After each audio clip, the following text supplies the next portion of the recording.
ចំណុចទី2មិញលោកប្រធានសមាគមអនុប្រធានសមាគមអតីតយុវជនរបស់យើងដែលជាប្រធានសង្គមកិច្ចលោកឡើងអាននៅសារលិខិតនេះគ្រប់គ្រាន់ហើយ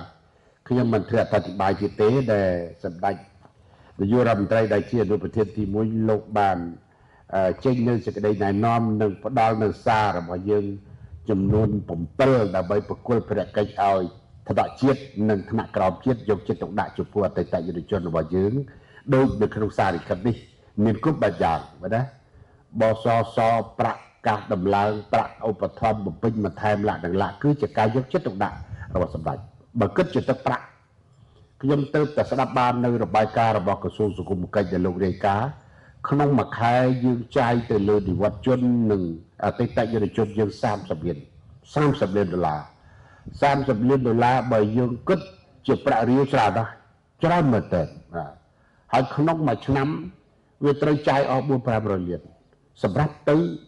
និវត្តជននិងអតីតយុវជននឹងហើយគឺជាការគ្រប់គ្រងដឹកនាំរបស់ប្រធានគណៈបករបស់យើងដែលជាគណៈបកកាន់អំណាចដែលជាគណៈបកដឹកនាំរដ្ឋាភិបាលគណៈបកប្រឆាំងនិងអ្នកដទៃទៀតគេបានលើកឡើងថាយកប្រាក់រាប់រយលានទៅបោះចោលទៅឲ្យអតីតយុវជនទៅបោះចោលឲ្យនិវត្តជនអ្នកទាំងនោះមិនគិតថា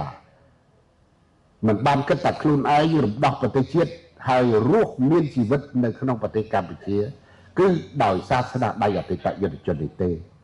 អតីតយុវជននេះគឺជាស្ថាបនិក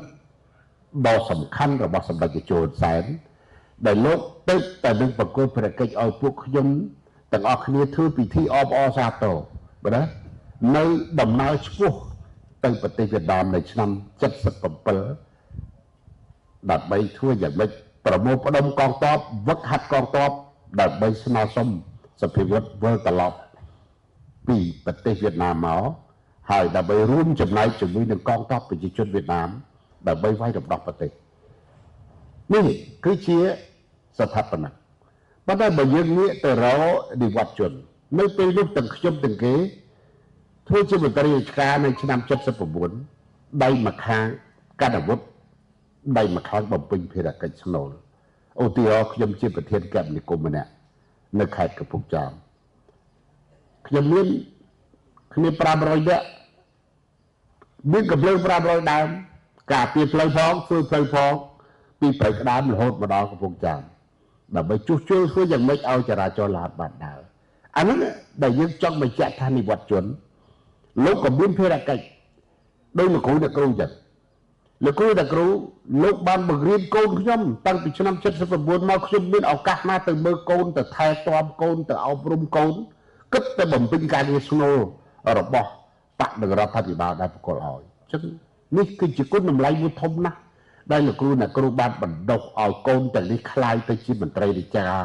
คล้ายទៅជាអ្នកដឹកនាំផ្សេងបន្តទៅទៀតគ្រប់គ្នាមិនមែនតែកូនខ្ញុំមួយទេនេះដែលយើងគិតថានៅពេលលោកគ្រូ79មានអីខ្ជុំសរសេរនឹងចាំងនឹងបរៀនក្មេងណា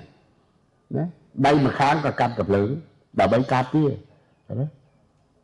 នេះជាការរួមចំណែកហើយនេះគឺជាស្ថាបនិកមួយដ៏ល្អប្រសើរមកដល់បច្ចុប្បន្ននេះយុវជនយុវនារីរបស់យើងคล้ายទៅជាស្ថាបនិកសន្តិភាពណាសម្ដេចវិជ័យលោកដាក់ថាស្ថាបនិកសន្តិភាពល្អមែនតើខ្ញុំស្ដាប់អាដាមរដ្ឋមន្ត្រីក្រសួងការពារជាតិលោកធ្វើទិវាចងចាំនៅX16នៅព្រំដែនកម្ពុជាវៀតណាមគាត់លើកឡើងថាយុវជនយុវនារីរបស់យើងជាស្ថាបនិកសន្តិភាពគាត់ហើយគាត់អ្នកការពារសន្តិភាពពួកយើងជាអ្នករំដោះប្រទេសជាតិឲ្យមានសុខសន្តិភាពហើយដើរតាមនយោបាយឈ្នះឈ្នះរបស់សម្ដេចជោប្រធានយើងហើយទទួលបានជោគជ័យមកដល់ឆ្នាំនេះច្រើនឆ្នាំហើយដែរមិនមានទេមិនមាន500ឆ្នាំមកហើយយើងមិនមានសុខសន្តិភាពវិបនេះទេហើយយើងនឹងបន្តជំនួយឲ្យសុខសន្តិភាពនេះជារៀងរហូតហើយយកឱកាសក្នុងនាមខ្ញុំដែលជាអគ្គលេខាធិការហើយក្នុងនាមតំណាងឲ្យអតីតយុវជនសូមសម្ដែងការគោរពចំពោះសម្ដេចតេជោប្រធានសូមជូនពរឲ្យសម្ដេចតេជោប្រធានមានប្រជញ្ញយូរហើយខិតខំដឹកនាំពួកយើងខ្ញុំឲ្យកាន់តែរីកចម្រើនបន្តថែទៀត ជានិច្ចការសម្ដេចគតិបណ្ឌិតលោកឆ្លៀសវិញណារាល់ឱកាសមានតម្លៃលោកតែងតែបានផ្ដល់កំណត់ឲ្យចុះទៅពិនិត្យស្ថានភាពជីវភាពរស់នៅរបស់អតីតយុទ្ធជនសូម្បីតែថតវីដេអូចណ្ដើមមានច្រេះក៏គាត់មើលឃើញដែរគាត់ថាគេចុះទៅមើលភ្លាមរឿងអីចណ្ដើមហ្នឹងវាច្រេះបន្តិចទៀតខូចបាក់ធ្លាក់អតីតយុទ្ធជនយកហើយគាត់ថាធ្វើមិនទៅបាញ់ថ្នាំទៅតយ៉ាធ្វើឲ្យស្អាតដើម្បីផ្ដល់ជូនកិត្តិយសទៅដល់អតីតយុទ្ធជនកាមេរ៉ាថតទៅគាត់ឃើញគាត់ទូរស័ព្ទមក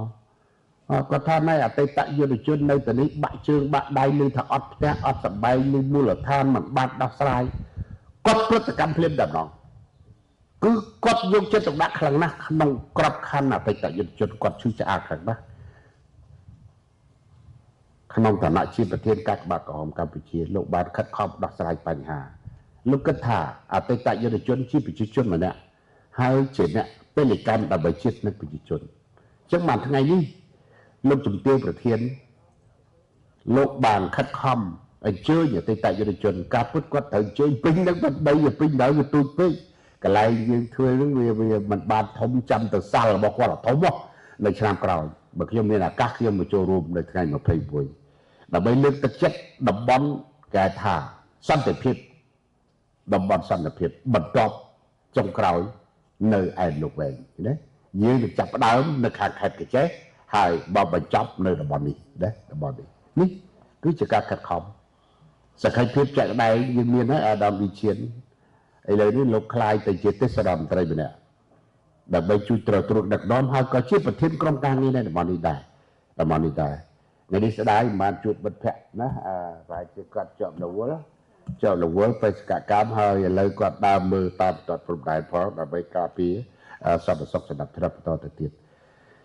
នេះខ្ញុំចង់បញ្ជាក់អំពីទឹកចិត្តនៃការខិតខំប្រឹងប្រែងរបស់សម្ដេចប្រធានរបស់យើងក៏ដូចជា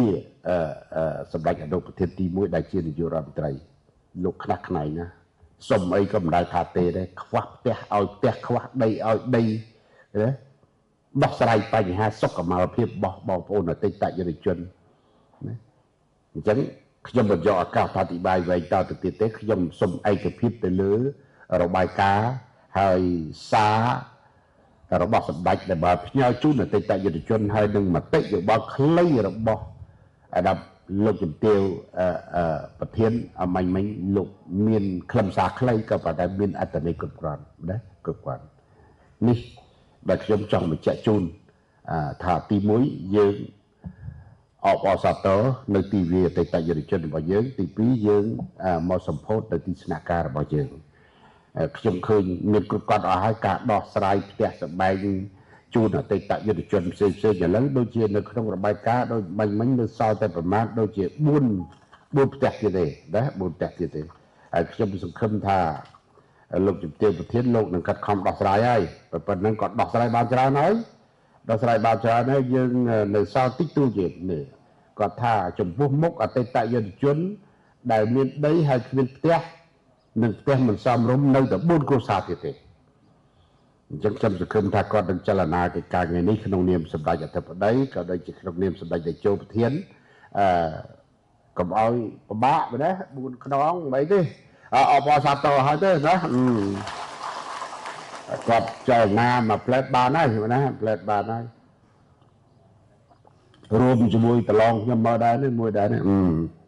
គាត់ជួយកកក្តីហើយនៅក្នុងរបាយការណ៍បន្តិចទៀតឃើញលោកមានជួយបានប្រមាណនៅក្នុងអតីតយុវជនដូចរបាយការណ៍គាត់មាន$9,000ហើយ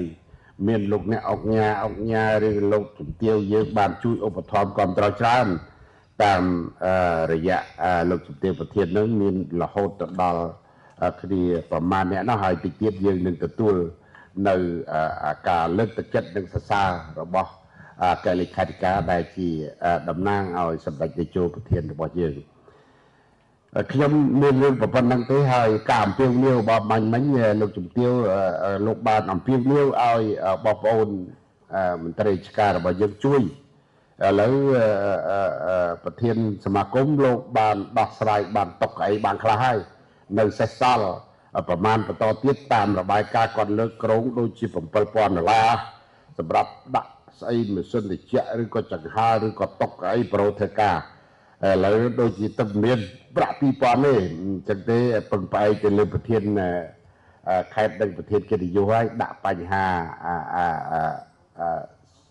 សំណុំពរអំពាវនាវដើម្បីជួយដោះស្រាយក្បាលម៉ាស៊ីនរបស់យើងមួយដើម្បីធ្វើការហើយយើងនឹងបន្តទៅកន្លែងដទៃទៀតដើម្បីជួយដោះស្រាយបញ្ហាជួយដោះស្រាយបញ្ហានៅក្បាលម៉ាស៊ីនដឹកនាំចាប់ពីថ្នាក់ខេត្តរហូតទៅដល់ឃុំខ្ញុំស្នើឲ្យលោកជំទាវប្រធានក៏ដូចជា